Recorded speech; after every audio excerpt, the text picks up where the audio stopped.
The FBI agent across the table had one of those faces designed by committee, professionally neutral, aggressively forgettable. And she slid a manila folder toward me and said, "Mr. Kowalski, we'd like to talk about your internal audit from last March." I looked at the folder. The folder had my name on it in black ink. The folder also had the words Exhibit A stamped across the cover in red, which, I have to tell you, is not something you expect to see on a document you assembled in Microsoft Excel at 11 o'clock on a Tuesday night while eating cold pad thai from a container you'd reheated 3 separate times. I remember thinking, sitting in that fluorescent-lit conference room in the Newark field office, the particular fluorescence of government buildings, which seems engineered to make everyone look guilty regardless of legal standing, that I should probably feel vindicated. I did not feel vindicated.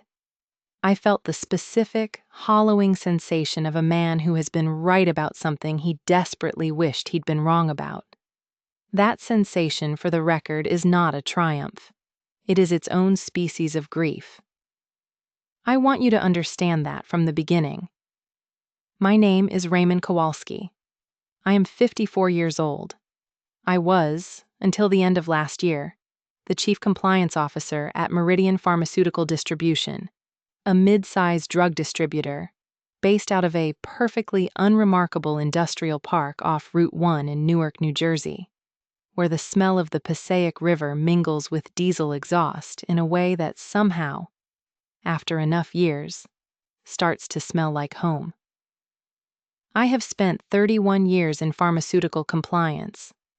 I have survived 3 DEA audits, 2 major acquisitions, a warehouse fire that turned out to be deeply suspicious in retrospect, and one CEO who genuinely believed that Hippae was pronounced hip-pa, like a small, cheerful animal, until I corrected him in front of a regulatory examiner, which, no, I do not regret. I have sat across from federal agents before. I have read enough warning letters and consent decrees and adverse event reports to wallpaper every room of a reasonably sized house. I have seen, in this industry, a comprehensive catalog of human error, institutional arrogance, and what I will charitably call interpretive creativity when it comes to federal regulation. I thought I had seen everything. I had not seen everything. But this is the part of the story where I tell you that, which means this is also the part where I need to tell you about Dennis Hargrove. What I am about to tell you happened over the course of 14 months, from the first anomaly I caught in a routine vendor reconciliation to the morning I sat across from that FBI agent and watched her flip through my audit like it was a best-selling novel, and she was looking for her favorite passage. There is a version of this story where I am the hero. There is a version where I am unreservedly brave and unambiguously right, and this is all very simple. I want to be very clear that I am not going to tell you that version, because that version is not honest. And if there is one professional commitment I have kept through 31 years of watching people make interesting choices with controlled substances and government contracts, it is that I do not lie to make the story cleaner. This story is not clean, and the reason it is not clean has nothing to do with what Dennis Hargrove did. It has to do with what I almost didn't do about it. That question, what I almost did instead, is the question I want you to hold on to from the beginning. The answer is coming. It just takes a while to earn it. Dennis Hargrove was the chief financial officer of Meridian for 11 years before any of this began. He was also, for roughly 9 of those years, my friend. Not a work-casual friend, not the kind of relationship where you exchange pleasantries by the coffee machine and know each other's names but not much else.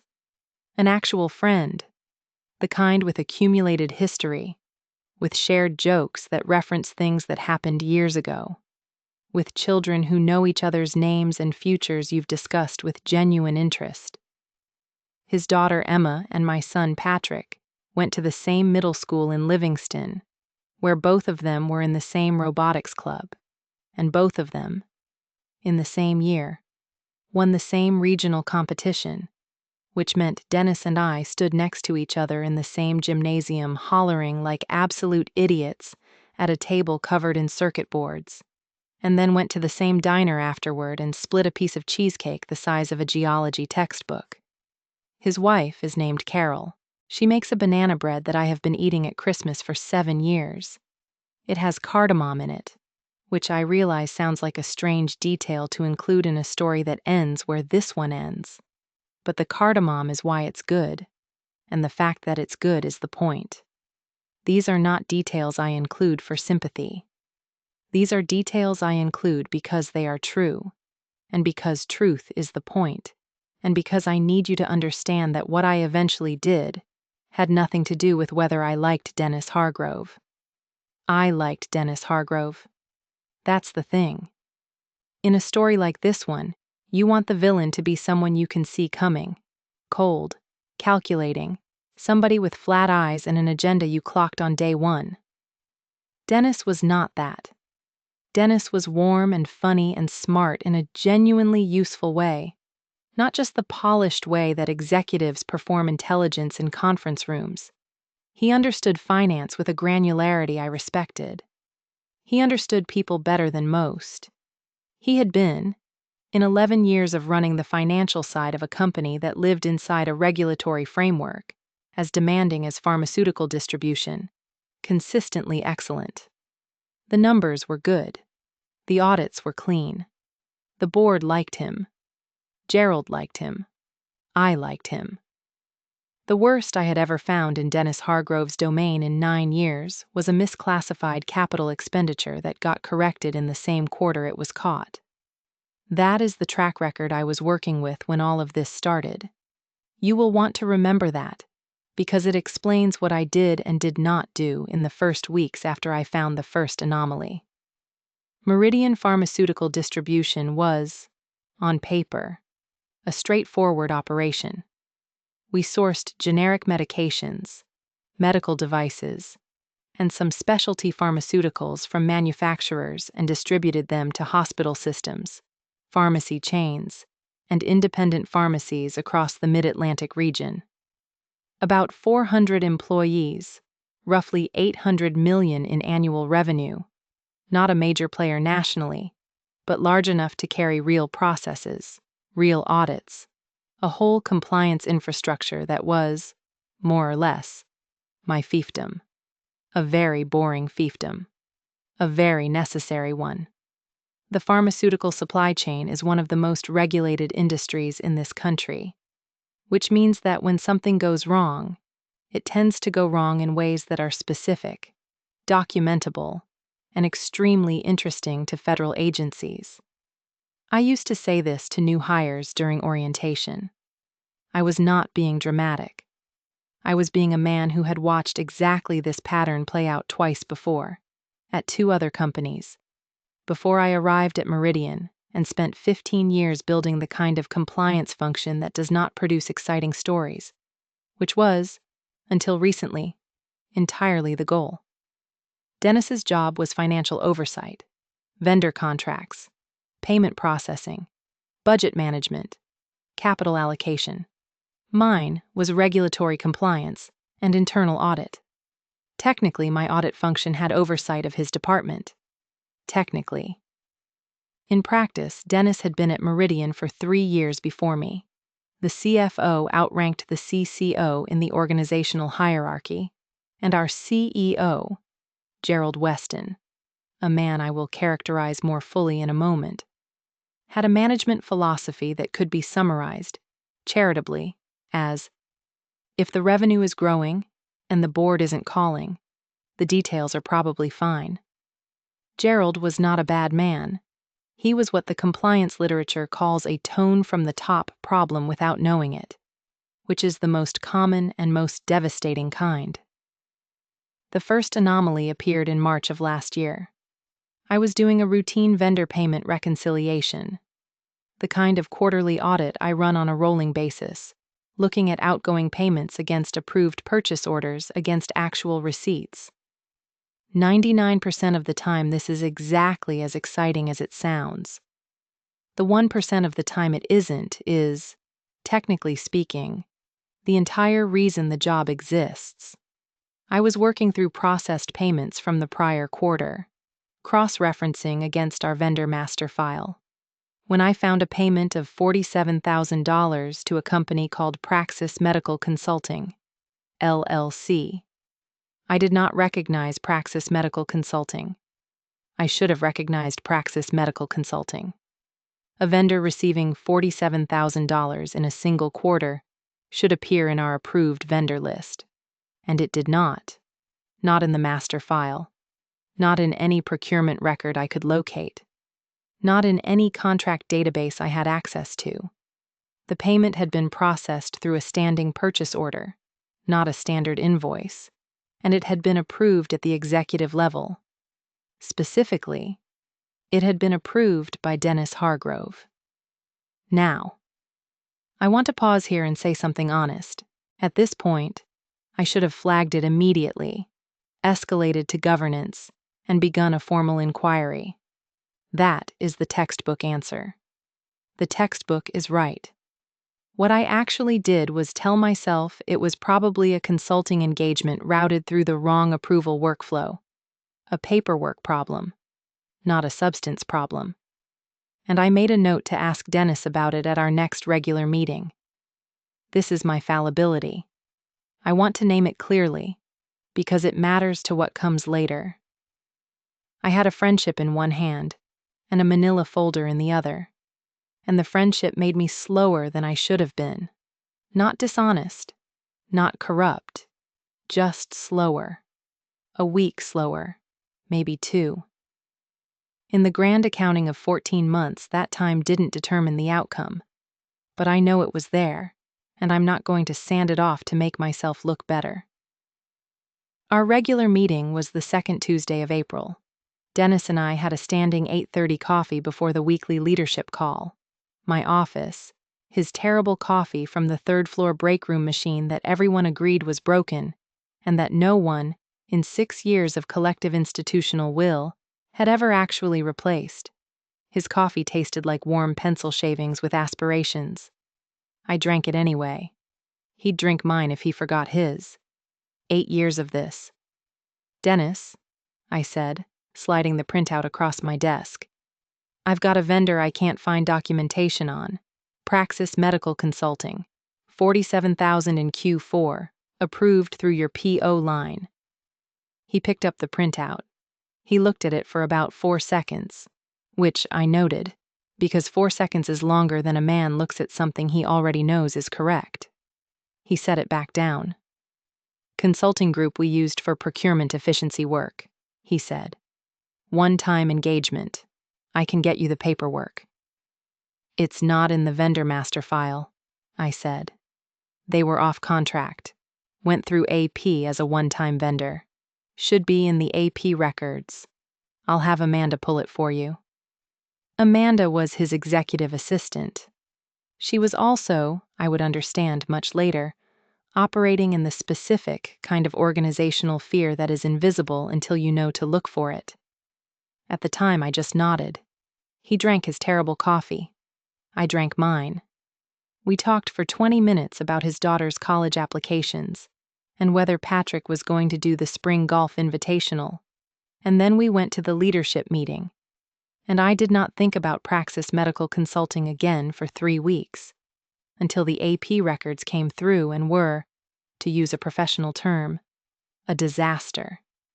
Incomplete doesn't cover it. The records Amanda sent were a single-page invoice with no engagement description, no deliverable summary, no statement of work, no contact information beyond a Delaware registered agent address, and a bank routing number. No website, no listed principals, no prior relationship with Meridian in any system. I ran the Delaware registration through the state's public records database. Praxis Medical Consulting, LLC, had been registered in Delaware 14 months before the payment. Not 14 years. 14 months. 1 registered agent. No other publicly listed officers. No phone number.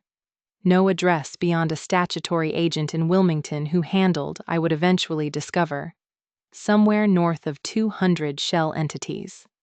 I sat in my office on the 4th floor, where the window looks out over the parking lot and, on clear days, you can see the top of the Pulaski Skyway cutting across the horizon like a gray scar above the tree line. And I thought, this is not a paperwork problem. This is a paperwork problem the way a kitchen fire is a cooking problem. I spent the next 3 weeks being very, very deliberate. I did not call Dennis. I did not escalate to Gerald. I pulled every single vendor payment over $25,000 for the prior 18 months and began cross-referencing them, line by line, against the vendor master file, the contract database, and the business registries for Delaware, Nevada, Wyoming, and New Jersey. I did this during normal working hours, which was not incidental. It was a choice. Doing it after hours, going through back channels, using systems outside my normal scope of access, all of that would have made me look like I was conducting a covert operation, which would have been both procedurally wrong and strategically stupid. When you suspect fraud in your own company, you document in the open. You use normal systems. You leave a clean and legible paper trail. Not because you're naive about what's happening, but because if you end up in a conference room with a federal agent and a folder that says Exhibit A, you want the record to show a methodical professional who followed process, not someone who was sneaking through the server logs at 2 a.m. What I found, across those 3 weeks, was 4 additional vendors.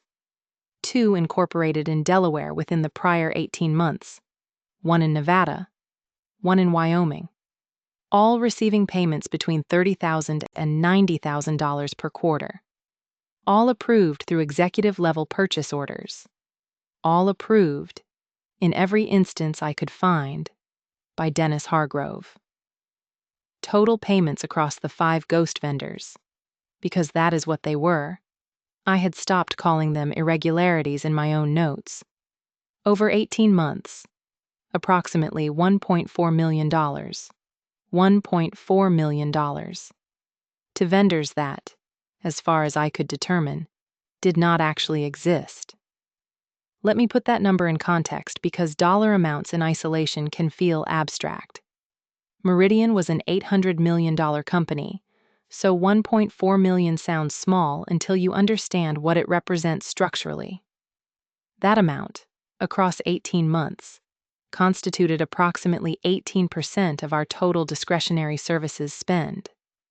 18%. If nearly a fifth of your discretionary budget is flowing to entities without demonstrable existence, the word problem becomes insufficient. You are, in the compliance vocabulary, in materially significant misappropriation territory, which is the technical phrase for someone has been systematically stealing from this organization for a year and a half, and you just found the receipts. There was something else in the audit log, and this is the part that made the air in my office feel different.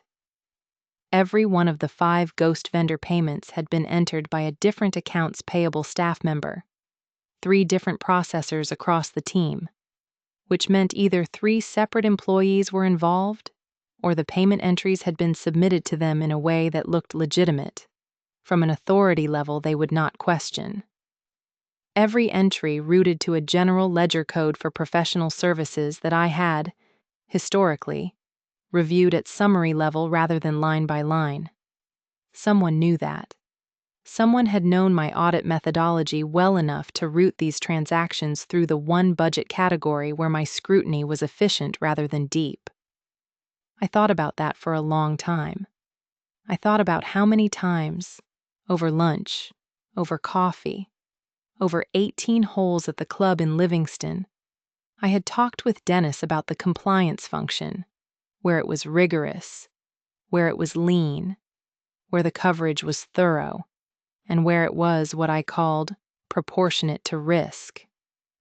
I had, without understanding it at the time, been describing my own blind spots to the person who needed them most. That is a feeling I would not wish on anyone. It is also, I want to be clear, a feeling I earned. The smell of the Passaic in late spring is a complicated thing. It is not pleasant in any objective sense. Industrial river, aging watershed, decades of remediation that have improved it without quite fixing it. But by the time you've worked in its shadow long enough, the smell becomes a kind of orientation. I would sit at my desk morning after morning in those 3 weeks, building the spreadsheet, and the smell would drift in through the HVAC vents the facilities team had never fully sealed. And I would think about Emma Hargrove's robotics team, about the cheesecake at the diner, about Carol's cardamom banana bread. And then I would turn back to the screen and add another row to the table. I want to be precise about my emotional state during this period, because it is easy to retroactively impose drama onto moments that did not feel dramatic as they were lived.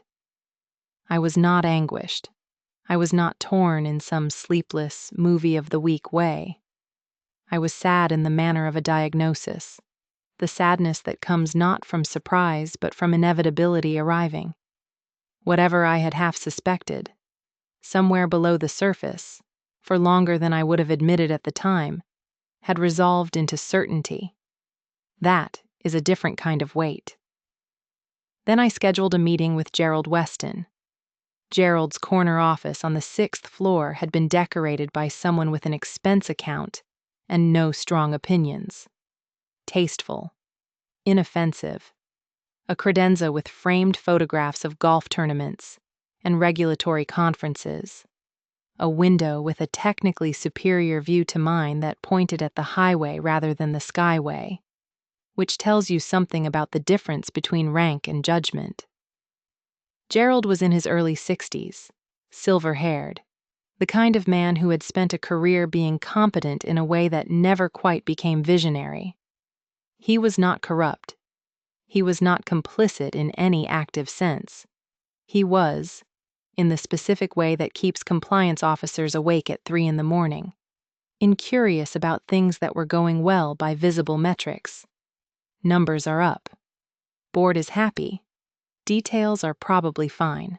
I laid the spreadsheet in front of him.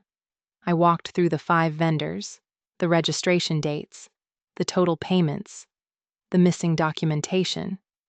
I used the word irregular 7 times, which I noted with some self-awareness even as I was doing it, using softened language because some part of me was still cushioning this, still giving the friendship architectural cover in my own rhetoric. Gerald read through it with the particular stillness of a man whose brain is performing a rapid internal recalculation. Then he looked up. "Have you talked to Dennis about this?" he asked. "Not yet," I said. "I wanted to bring it to you first. What does your gut say?" He always asked that. Gut feelings over spreadsheets, a management philosophy dressed up as wisdom. "My gut says this needs an external review," I said. "At minimum. If these vendors aren't legitimate, we have a reportable event to the board and potentially to regulators." Gerald nodded slowly, in the way of a man who has received information he would very much prefer to undiscover. "I don't want to blow this up before we have the full picture," he said. "Let me talk to Dennis, man to man. Get his explanation first. Then we'll decide on next steps together." "Gerald," I said, and I chose the word carefully. The correct process here is not a conversation. The correct process is a formal investigation. He gave me the look. Every compliance officer alive knows the look. It says, "I understand what you're telling me. I appreciate that you're doing your job, and I am going to handle this my way regardless. Give me a week," he said. I gave him a week. This is my second and more consequential fallibility, and I want to be fair to myself about it while also being honest. I gave him the week because I genuinely believed, for reasons that look more optimistic in retrospect than they felt at the time, that a direct conversation between Gerald and Dennis might surface information I had missed. I believed that because I needed to believe it. And I needed to believe it partly because I could still see in the back of my mind the gymnasium in Livingston and the robotics competition and the specific way Dennis had laughed when the kids hoisted their trophy. I was not lying. I was not burying evidence. I was just, for 1 week, running slightly behind where the facts said I should be. The week elapsed. Gerald called me into his office. He told me he had spoken with Dennis and that Dennis had explained everything, and that the vendors were legitimate consulting engagements handled informally due to timing constraints. Gerald said he was satisfied. Satisfied, I said. Satisfied, Gerald said. With $1.4 million going to vendors with no contracts, no deliverables, and no verifiable existence. Dennis said documentation will be forthcoming. I drove home that afternoon on Route 1, past the industrial park, and the word forthcoming sat in the car with me the entire way. 2 days later, Dennis Hargrove knocked on my office door at 6:15 in the evening, after most of the building had emptied out into the parking lot. He sat down across from me in the chair where clients and regulators and nervous junior staff had sat over 15 years. He looked at me for a moment with an expression I had never encountered on his face in 9 years of friendship. Not anger, not contempt, not even defensiveness. He looked tired. Tired in the way of a man who has been carrying something large and heavy for long enough that he has stopped noticing the weight and started noticing only the fatigue. "Ray," he said, "Gerald told me about your concerns. I think you've been a little paranoid." Paranoid. The word landed flat, not heated. Flat, which was its own kind of message. I looked at him across the desk and thought, you have known me for 9 years, and you are calling what I found paranoid, and I want to understand what you think that word is going to do here. "Dennis," I said, "I found 5 vendors with no contractual basis receiving $1.4 million in payments you personally authorized. Paranoid is not the word I would choose. I've been managing relationships for this company for 11 years, he said quietly. Some of those relationships don't fit neatly into the vendor master file.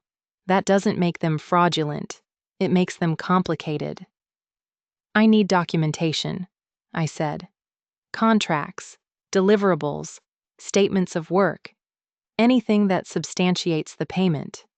And you'll have it." He said it without urgency, without defensiveness, which was the strangest part.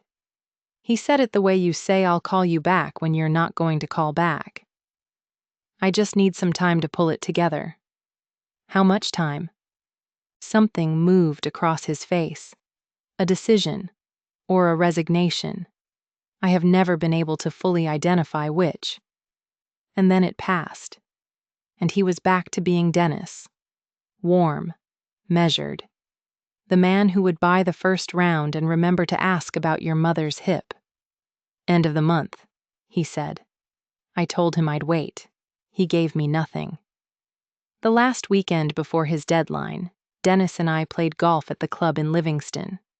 A regular Sunday game with Phil, an operations VP from a logistics company, and Marcus, a hospital pharmacist we'd both known for years. Cold enough to see your breath on the tee box, the kind of late autumn golf that's more about the good wool sweater and the conversation than the actual score.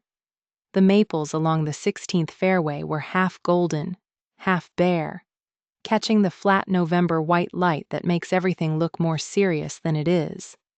Dennis shot an 81. I shot an 86. He bought the first round at the clubhouse and told a story about a rental car incident in Atlanta that had Phil laughing so hard he spilled his drink across the table. Dennis asked about Patrick's college applications. He asked about my mother. He was, in every visible register, my friend. And I sat in that clubhouse with my mediocre golf score and my knowledge of $1.4 million, and I thought about the nature of what I was doing, not the ethics of it. I had settled the ethics. but the texture of it, the specific lived texture of carrying a fact that is going to rearrange the lives of people who are currently laughing at a story about a rental car. That is not a dramatic feeling. It is a quiet, cold, precise feeling, and it has no name that I know of in English. I came back on Monday and finished the audit. Not the preliminary spreadsheet. The real audit. The comprehensive one. I went back 24 months, line by line, through every executive-approved payment above $10,000. I brought in my deputy, Yemi Adeyinka, who had been in the compliance function for 3 years, and who possessed, in my honest assessment, better instincts than I had at her age. The rare combination of precision and stubbornness that produces an excellent auditor. I told her I had identified potential irregularities in the vendor payment process and needed an independent verification. I did not tell her about Dennis. I needed her findings uncontaminated by my hypothesis. She came back to me in 9 days. Yemi laid her findings on my desk with the composure of someone who has found something alarming and made a professional choice to present it as data rather than alarm. I recognized that composure. I had worn it myself at her age. She had found the original 5 vendors. She had also found 3 more. Smaller payments, 2 of them routing through a budget line under facilities management rather than professional services. The second blind spot, the one I hadn't thought to check because facilities management had never been a high-risk area in 15 years of compliance work at this company. Total across all 8 ghost vendors, over 24 months, approximately $2.3 million. $2.3 million. I cross-referenced the bank routing numbers, Yemi said, placing a second page on top of the first with the care of someone who understands the weight of what they are putting down. 4 of the 8 vendors route to the same financial institution. 2 of them share a beneficial owner registration in Nevada. The beneficial owner name on the Nevada registration was not Dennis Hargrove. It was a name I did not recognize. Thomas G. Riley. I wrote it down. I looked up from the page at Yemi. Outstanding work, I said. Formal memo. Attorney-client privilege. No one else sees this yet. She nodded with the economy of a person who has understood the situation and its stakes. She went back to her desk. I spent the afternoon looking for Thomas G. Riley. I found nothing. No LinkedIn. No professional registrations. No property records. No news coverage. A name attached to a bank account attached to a beneficial ownership filing. And beyond that, nothing. A ghost attached to ghosts. I wrote 3 more pages of notes and then I went home and did not tell my wife any of it, which was its own quiet act of compartmentalization. And I think about that sometimes. Dennis's end-of-month deadline passed without documentation. I scheduled a meeting with Gerald. This time I brought everything. Yemi's memo, the original spreadsheet, the vendor registration records, the beneficial ownership filing, a timeline document, a summary of total exposure. I laid it across his credenza, directly in front of the framed photograph from the 2019 Industry Regulatory Conference, which I mention only because it seemed, in the moment, like a cosmically precise arrangement. Gerald read through it without speaking. His face went through several phases I will not describe in detail, because they belong to him. $2.3 million, he said finally. At minimum, I said. A full review may show more. You think it's Dennis? Not a question. The approvals run through Dennis. The beneficial ownership on 2 accounts links to a name I can't verify. I cannot tell you sitting here that Dennis Hargrove personally set up these entities and misappropriated company funds. What I can tell you is that I have a legal obligation, as CCO, to recommend we engage outside counsel and notify the board. If I don't make that recommendation and this surfaces later, The company is exposed, and I am personally liable. This is not discretionary." Gerald was quiet for a long moment. The building's ventilation system was very audible.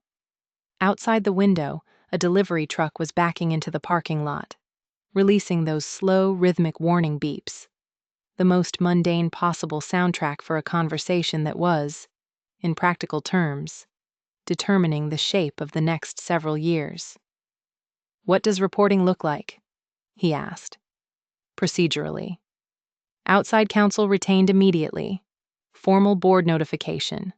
Full cooperation with any regulatory inquiry. Depending on what outside counsel determines, potential self-report to the FBI's Financial Crimes Unit." The FBI.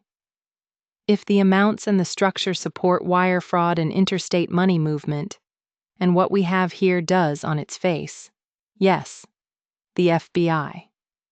He put his hand over his face, and then he said something I want to be precise about, because I want to be fair to him. He said, "Ray, I want to do the right thing here. I genuinely do. I just want to make sure we're not destroying someone's life over a compliance officer's interpretation of vendor documentation." A compliance officer's interpretation. "Gerald," I said, as evenly as I could, which was not very evenly, "this is $2.3 million across 8 non-existent vendors over 24 months. This is not an interpretation." He looked at me for a long time. "Give me the weekend," he said. I did not give him the weekend. I gave him Friday afternoon, and then I called Elaine Guthrie. Elaine Guthrie was the outside counsel we retained for regulatory matters, a partner at a firm in Parsippany, 30 years in pharmaceutical regulatory law, the kind of attorney whose voice suggests she has personally witnessed every bad institutional decision this industry has ever produced, and is exhausted, but not surprised by any of them. I told her I had an urgent matter requiring privilege and needing to move immediately. She had a slot at 5 o'clock. I took it. At 5 o'clock, I sat across from her in a conference room that smelled like old carpet and legal certainty, and I laid the full audit on her table. She read through it without speaking. She asked 3 questions. All of them were precise. None of them were dramatic. Then she looked at me and said, "Raymond, you know what I'm going to tell you." "Yes," I said. "Then I'll say it anyway, because you need to hear it stated formally. Based on what you've presented, you have a reportable event, materially, legally, and under your obligations as CCO. The board needs to be notified, and you need to cooperate with any subsequent investigation. Whether this constitutes criminal fraud is for law enforcement to determine, not you and not me. But the threshold for mandatory escalation is met, and has been met, for some time." I asked her, because I needed to have the number on record somewhere outside my own head, what the exposure was for a compliance officer who identified this level of irregularity and chose not to report it. She gave me a number. Then she said, "The more important question, and the one I'd think about, is what happens to the people who were actually harmed by whatever scheme this is. That tends to be the answer that matters." I drove home on Route 1 that night, past the industrial park, where the parking lot security lights were coming on in the early dark of November, past the stretch of highway where you can see the Newark skyline to the north. Orange lit, irregular, real in the way that cities become real after you've lived around them long enough to love their specific ugliness. I called my wife from the car and told her I would be late for dinner without telling her why. And I sat with that omission for the rest of the drive and did not resolve it. The board was notified through proper channels. Elaine made the appropriate referrals. The following Tuesday, I received a call from Special Agent Sarah Okonkwo, FBI Financial Crimes Unit, Newark. She asked if I would come in to discuss an internal audit I had conducted. I said yes. I drove to the federal building on a gray November morning, parked in a visitor space, walked through a lobby that smelled of floor wax and recycled air, and the specific institutional quiet of a place where consequential things happen in a very procedural way. Special Agent Okonkwo was waiting in a conference room on the fourth floor with a colleague whose name I did not retain, and between them on the table was a manila folder, and the folder had my name on it, and the folder had Exhibit A stamped on it in red ink. She slid it toward me. "Mr. Kowalski," she said, "we'd like to talk about your internal audit from last March." I looked at the folder. I looked at my name. I thought about 31 years of sitting in rooms exactly like this one on exactly the other side of the table. I thought about the robotics competition and the diner and the November golf course and the cardamom banana bread and the tired expression on a man's face in my office at 6:15 on a Thursday evening. I thought about what a spreadsheet built in Microsoft Excel at 11 o'clock at night becomes when it is carried into the right room by the right person at the right time. Then I opened the folder, and I started to talk. The interview lasted 4 hours. Elaine sat beside me for all of it. Sarah Okonkwo asked questions the way methodical people ask questions, sequentially, without drama, following each thread to its end before beginning the next. At no point did she appear surprised by anything I told her, which, upon reflection, was itself informative. The FBI, it turned out, had been watching Meridian's financial patterns for 7 months, not because of my audit, but because of an unrelated tip related to a vendor in the broader pharmaceutical distribution space that had led investigators down a separate thread. My audit had not opened the case. My audit had confirmed and mapped what they had partially seen from the outside. I was not the starting point. I was the person who had been standing close enough to see the whole shape of it, in enough detail to matter. I am telling you this not to diminish what the audit accomplished, but because accuracy requires it. I did not save anyone from anything. I documented what was happening thoroughly enough that the people with actual authority to act had what they needed. That is the job. That is all the job was ever supposed to be.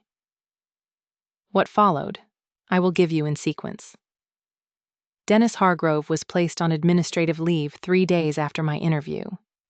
He was indicted 7 months later on charges of wire fraud, money laundering, and theft from a company operating under federal contract. The Thomas G. Riley, whose name appeared on the Nevada beneficial ownership registration, was, as the investigation determined, Dennis's college roommate, used as a nominee. The defense argued, with what I understand was limited persuasiveness, that Riley had not fully understood the scope of what he was signing. I do not know whether that is true. It is not my determination to make. The total amount when the federal forensic accountants completed their work was $4.1 million. Over 4 years. Not 24 months. 4 years. The scheme had been running for a year and a half before my audit began, and it had been running for 2.5 years before that, during a period when the compliance function at Meridian was under different leadership and operating at a lower scrutiny level. The payments I found were the later, bolder iterations, larger amounts, more entities, the natural escalation of something that had gone unchallenged for long enough that caution had been replaced by habit. Getting comfortable is how these things end. It is always how these things end. The auditor's job is to be the reason comfort becomes dangerous. Gerald Weston resigned before the indictment. He was not charged. Whether he should have been is a question that is beyond my expertise and outside my willingness to speculate on publicly, though it is a question I have thought about on a number of evenings. Yemi Adeyinka was named Acting Chief Compliance Officer at Meridian. She is, without qualification, better suited to the role than I was. I find I can say that without any complicated emotion, which I consider a personal improvement. I left Meridian 9 months after the FBI interview, not because I was asked, because the building had become a place where something structural had been broken and imperfectly repaired, and I was too proximate to the break to see it clearly anymore. I now consult independently for mid-size pharmaceutical distributors, which means I drive to different unremarkable industrial parks in different parts of New Jersey and tell different groups of executives that their vendor reconciliation processes need more scrutiny and that the compliance function is not an organizational decoration. Some of them hear it the first time. Some of them need a second conversation. I am patient. I have always been patient. It is, in this industry, the only viable disposition. I told you at the beginning of this story to hold a question. Will this go to trial? And if it does, will I have to testify against my friend? Yes. And yes. Dennis Hargrove's trial began last spring. I testified for the prosecution over 2 days. I walked through the audit, the vendor documentation, the payment structure, the beneficial ownership registration, the timeline. I answered questions from the prosecution, and then I answered questions from the defense attorney, who spent approximately 40 minutes attempting to establish that my methodology was incomplete, that my conclusions were inferential, and I want to make sure you hear this clearly, that my audit had been, in her characterization, paranoid.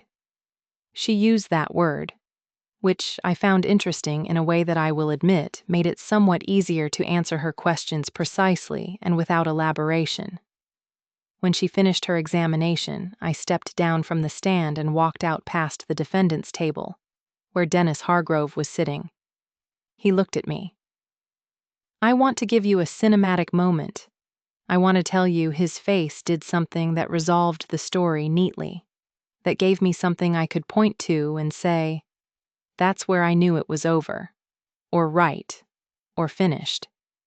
What I can tell you is that he looked at me with the same expression he had worn in my office on that November evening, tired in a way I still have not fully named. And then he looked away. I walked out into the courthouse hallway, which smelled of floor wax and recycled air, and I stood there for a moment, and then I went home. He was convicted on all counts. He was sentenced to 6.5 years. 6.5 years is not an abstraction, once you know someone. It is Christmas dinners. It is Emma Hargrove's college graduation, and everything that comes after it. It is the golf course in November with the maples half golden and the light flat and white, and the first round bought by whoever shot better. I am not sorry that I did my job. I am not sorry I sat across from Sarah Okonkwo and told her the truth. I believe without qualification that what I did was right, and that right is the correct unit of measurement here, and that I would do it again. I also believe, and I say this not as a contradiction but as a completion, that believing something is right does not make it weightless. The two things coexist. Compliance officers know this. Prosecutors know this. Judges know this. Anyone who has ever had to cause a harm to prevent a larger one knows this. And anyone who tells you otherwise is either lying or has never actually done it. Carol Hargrove stopped returning my wife's calls about 8 months after the indictment. This is not a surprise. It is not something I resent. It is a subtraction that I notice, which is different from either of those things. Friendship is not a compliance exemption. I have said that phrase to new hires for 15 years. I embroidered it into orientation modules and regulatory training decks and conference room presentations where I used it as the kind of pithy encapsulation that makes executives write things down. I thought I understood what it meant. I understood it the way you understand a fact before it becomes an experience. Accurately, but not fully. The way you can know the temperature of ice water without having your hand in it. I did not understand what it meant in the body, in the weight of it, until I was sitting in a courtroom in Newark, New Jersey, watching a jury foreperson read a verdict aloud while I thought about a diner in Livingston and a piece of cheesecake and two fathers hollering in a gymnasium about a robotics competition. I understand it now. I understand it the way you understand things that cost you something. The FBI agent's folder is in my study, a copy, kept with the case records. Exhibit A, in red ink on a document built in Microsoft Excel on a Tuesday night. Some evenings I look at it and think about the precise distance between knowing that something is right and being ready to do it. It is a shorter distance than it sounds. It is also, in my experience, the only distance that matters, and not everyone crosses it. And I think about that. I think about the version of me that gave Gerald Weston a week he didn't deserve, and then another day, and then another, rounding toward the end of the month, and one more round of golf, and one more conversation that would have changed nothing about where Dennis Hargrove ended up, and everything about where I did. The numbers were always going to come out. The forensic accountants were already working. The federal investigation was already 7 months underway. The only question, the one that will follow me, and should, was whether my name was going to be on the audit or on the cover-up. I chose the audit. I would choose it again. I would choose it faster.